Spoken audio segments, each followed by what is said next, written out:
Halo guys, assalamualaikum warahmatullahi wabarakatuh. Terima kasih yang udah stay kesana channelnya itu sama official guys. Semoga kalian selalu sehat. Berkabar kalau untuk kita semuanya, gimana kabar kalian, sehat? Alhamdulillahirrahmanirrahim guys. Sama waras, masya Allah. Kasih doakan yang lagi sakit Allah sehatkan.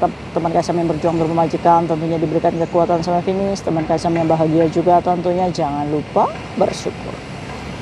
Hari ini kayak Kaisam akan membahas satu kisah ya. Ini pengakuan dari penggalang donasi pemulangan untuk anak paper.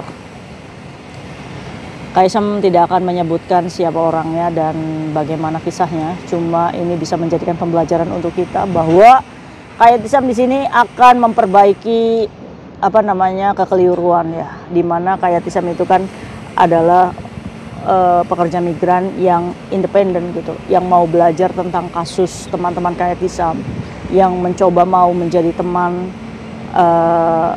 pekerja migran di luar sana, yang mau temenan aja sama Kaisam, yang nggak mau juga nggak cari masalah. Ya kan, dari merasa bahwa teman Kaisam banyak yang ketawa sendiri gitu kan, yang banyak yang nangis sendiri. Problemnya itu apa gitu kan, karena Kaisam tuh nggak bisa nangis coy. Serius, kenapa ya Kaisam nggak bisa nangis ya? Astagfirullahaladzim. Padahal Kaisam itu mencoba untuk bersedih hati gitu kan, nggak bisa keluar air matanya. Apa Kaisam itu nggak normal ya? Masya Allah. Kaisam tuh hanya merasakan sreset gitu cuy, di hati tuh kayak sesek gitu, tapi nggak bisa nangis gitu. Waktu di awal itu terakhir nangis itu kapan ya? Saat Kaisam kehilangan ibu asuh ya. Itu Kaisam merasa bahwa kalau saya nangis, siapa nih yang mau nguburin ini mayat ya? Siapa nih yang mau nguburin ibu saya pada waktu itu di umur 23 tahun. Jadi dari situ terbentuk, ya buat apa gitu sedih, orang semua juga udah diatur sama Allah gitu kan, roda berputar, ada saatnya kita sedih, bahagia gitu. Tapi Kaisam tuh belum pernah netesin air mata lagi, cuma sesek aja dada kalau misalkan ngelihat orang yang nggak bisa makan, orang yang kalian yang sedih gitu, cuma bisa merasakan di dalam gitu cuy. Gitu ya, jadi nggak semua orang yang ketawa-ketawa aja tuh hidupnya damai-damai aja gitu. Oke, Kaisam akan berbagi satu kisah ini, semoga ini menjadikan pembelajaran dan jawaban atas keluarga kita yang hilang lama di Hong Kong. Bisa jadi udah nggak ada gitu kan, udah meninggal, udah dibakar sama pihak rumah sakit, atau dikubur di sini karena koneknya ini terputus. Oke. Semalam itu jam 12:30, Kaisam boleh ngasih telepon? Ayo Kaisam, kita bergibah katanya. 12:30 malam, kebetulan semalam itu ada teman kita ya yang mau pulang ke rumahnya Kaisam tunggu visa. Jadi Kaisam sambil mantau dia di bandara ya supaya nggak ketiduran. Akhirnya Kaisam telepon. Kaisam tuh keliru. Keliru apa? Di mana kelirunya Kaisam? Kaisam siap untuk dikoreksi. Kaisam, saya ini berkecimpung mengurus anak paperan. Ya cuy. Sebagai apa? Ya anak paperan yang kalau misalkan meninggal gitu Kaisam. Jadi saya yang ngambilin donasi gitu. Jadi udah berasa kayak pengemis jalanan Kaisam. Kenapa? Kok mau seperti itu? Ya kalau nggak begitu mereka nggak pulang gitu kan. Loh, bukannya itu ditanggung sama ISS. Nah ini kayak yang Kaisam keliru. Bahwa ISS itu seperti perannya KJRI, hanya berbentuk administrasi aja cuy. Ternyata ISS itu tidak mengcover untuk pemulangan kalian ke Indonesia kalau status kalian paper dan meninggal dunia di Hong Kong. Ya, ini ada ceritanya. Jadi ada anak paperan yang baru apply nih paperan ya, dia posisinya dalam keadaan yang mengandung besar. Udah gitu lahiran cuy. Oh, nih bayi, ibu sama bayinya itu nggak ketolong. Ya kan? Akhirnya apa yang terjadi? Akhirnya yang cerita sama Kaisam semalam, akhirnya saya mencoba Kaisam mencari donasi. Nggak mampu Kaisam saya untuk memulangkan si anak paperan ini, ya kan? Itu kan berarti kan ada dua konflik di mana dia harus memulangkan bayinya dan dia harus memulangkan si ibunya juga. Ya kan? 50.000 untuk pemulangan si si papernya ini kan. Satunya ini bayi kalau dikubur di sini itu sekitar 5.000 Hong Kong dollar Kaisam. Nah, jadi bayi kalau dikubur di Hong Kong itu biayanya sekitar 5.000. Kalau kalian mau dikubur di Hong Kong itu biayanya sekitar 30.000 cuy. Itu di Happy Valley, di Chaiwan gitu cuy. Katanya sih di Chaiwan tuh lebih murah. Jadi kalau misalkan kalian berniat untuk meninggal di Hong Kong dan memilih tempat di Chaiwan ya kan, siapkan 30.000 untuk kematian dan penguburan kalian di Hong Kong gitu kan. Ya kali kalau kamu nggak mau pulang ke Indonesia kan, udah Kaisam saya mau mati di Hong Kong aja. Udah siapin tuh 30.000. Walaupun kalian anak peperan ya. Kaisam ngomongin peperan saya itu baru Kaisam di Hong Kong. Apa sih peperan? Jadi peperan itu adalah yang biasa overstay udah ketangkep tuh cuy. Dia tuh nggak mau pulang ke Indonesia. Alasannya macam-macam deh, toksik teman kita. Yang takut dibun sama keluarganya, yang takut diusir sama keluarganya. Bagaimana caranya kita bisa banding nih ke pemerintah untuk meminta negara ketiga? Untuk meminta ke negara ketiga dalam arti apa? Pengen pindah ini dari Indonesia. Cuma sebelum ada negara ketiga yang mau mengadopsi dia nih, ya udah kamu ikut deh ke sana ya kan negara ini. Ya kan? Sampai kapanpun Indonesia itu tidak akan di-approve. Karena salah satunya adalah Indonesia itu negara yang damai, aman, tentram, sentosa. Cuma jiwa kita aja yang tidak damai, ya kan? Nah makanya ini yang diambil oleh teman-teman kita untuk pengajuan paper. Di mana saat kita pengajuan paper kita tuh mendapat bantuan, cuy. Bantuan apa namanya rumah ya, bantuan food card ya untuk food ya, bantuan akomodasi untuk wajib lapor ke CIC Tuen Mun ya kan. Tapi sekarang ISS itu pun susah untuk meng-approve, untuk memberikan rumah ke kalian karena saking membludaknya peperan di luar sana. Makanya kenapa kalian itu ditolak terus. Nah itu ya, bagus ya. Pantesan gak bisa mikir, kok dibiayain terus-terusan kayak gitu, apa nggak bangkrut apa ya? Gitu kan? Ya namanya donasi internasional kan nggak akan bangkrut sih coy, ya kan?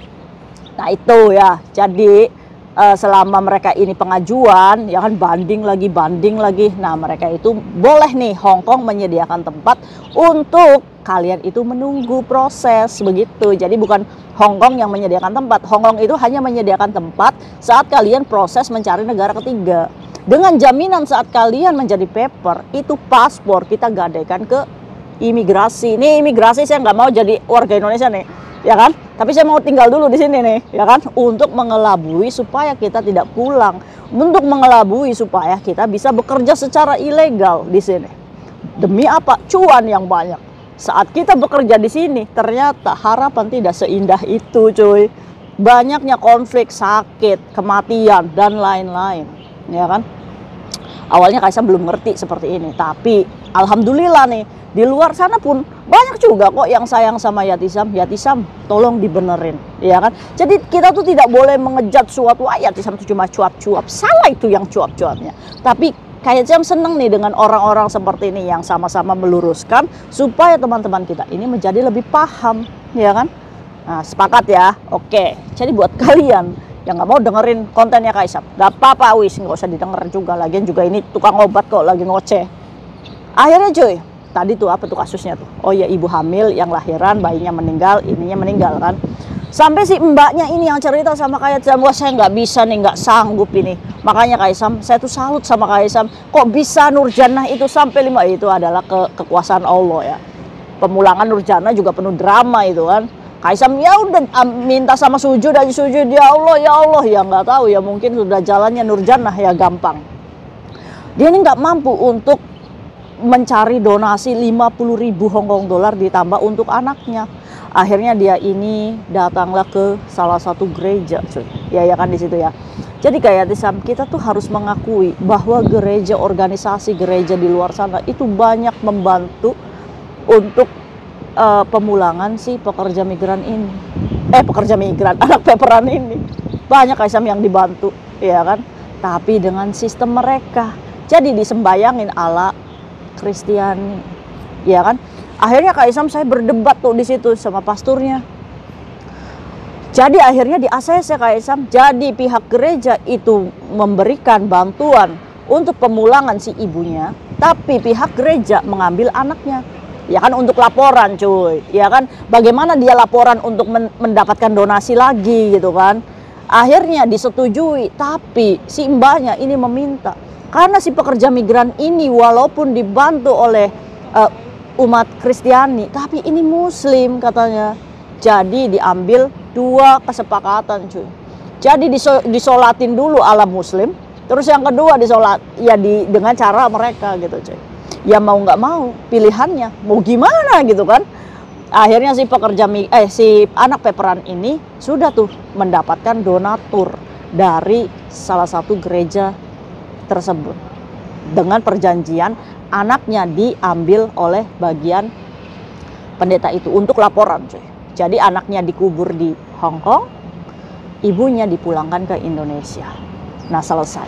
Nah dari sini kayak ini menjawab pertanyaan bahwa ISS itu tidak mengcover biaya Kaisam. Makanya kasih tahu tuh ya, di luar sana anak-anak peperan tidak usah terlena. Bahkan banyak anak peperan ini yang dibakar oleh rumah sakit karena tidak tahu identitasnya cuy. Saking kelamaan ya kan. Kaisam jadi nanya apa nggak di follow up ke KJRI. Yuk kita follow up Kaisam ke KJRI. Tapi kan KJRI tidak akan merespon kita yang overstay atau yang paper gitu kan. Itu udah terputus koneknya gitu dengan koneksi jaringan Indonesia gitu kan.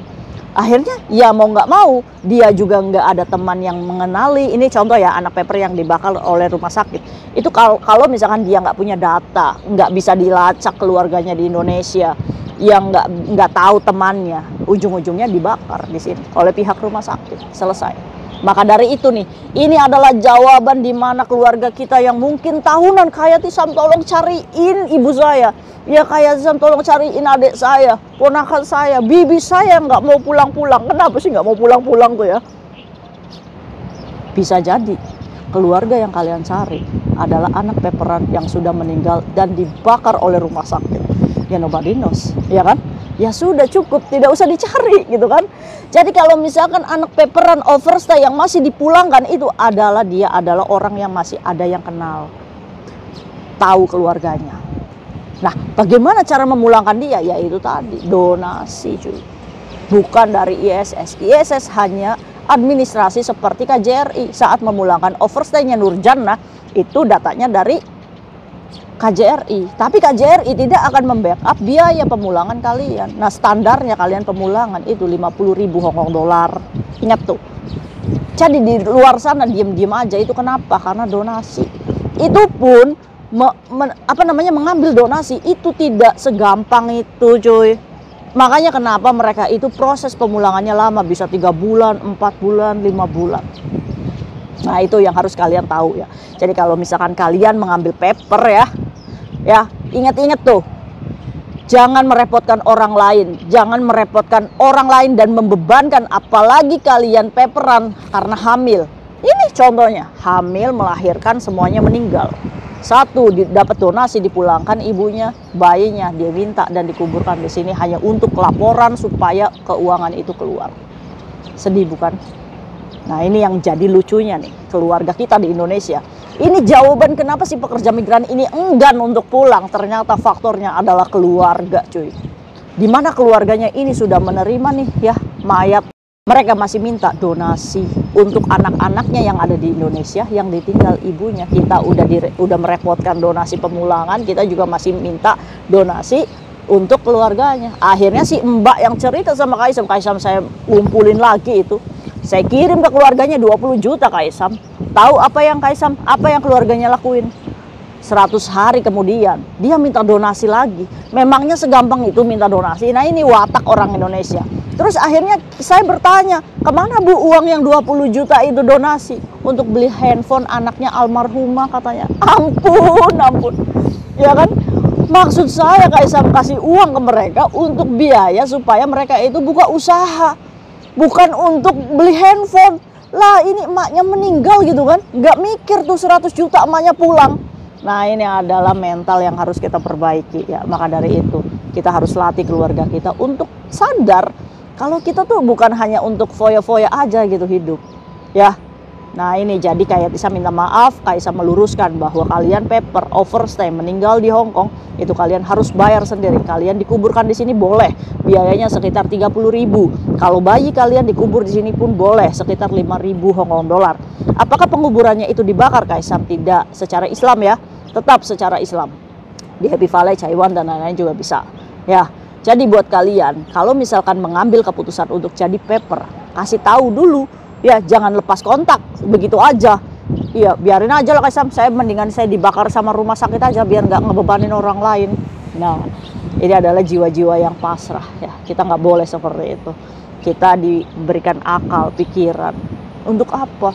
Untuk kita tuh mensyukuri. Dan Allah tuh menyuruh kita kerja. Kerja adalah bagian dari ibadah. Saya tuh punya orang tua. Makanya kenapa Allah tuh mengatakan kepada kita ibumu, supaya kamu seberapa kamu sukses, seberapa kamu mencari harta, jangan lupakan ibumu. Karena untuk apa kamu uang banyak itu kalau kamu melupakan ibumu? Walaupun ibumu zolim, itu bukan tanggung jawab kamu untuk mengadili. Kita sebagai anak ya selayaknya anak, jangan putuskan silaturahim. Itu aja pesan Kaisam ya. Walaupun kita nangis, walaupun kita sakit, tapi bagaimana caranya kita pintar menghadapi ibu kita yang zolim seperti itu. Tapi bukan berarti hak kita untuk menghakimi beliau. Oke? Nah, percaya aja yang dizolimi ibu, ini mungkin aja rezekinya lebih berkah loh cuy. Yakin itu ya. Nah, jadi buat kalian anak-anak paper tanyain ya, udah siap belum uang kematiannya?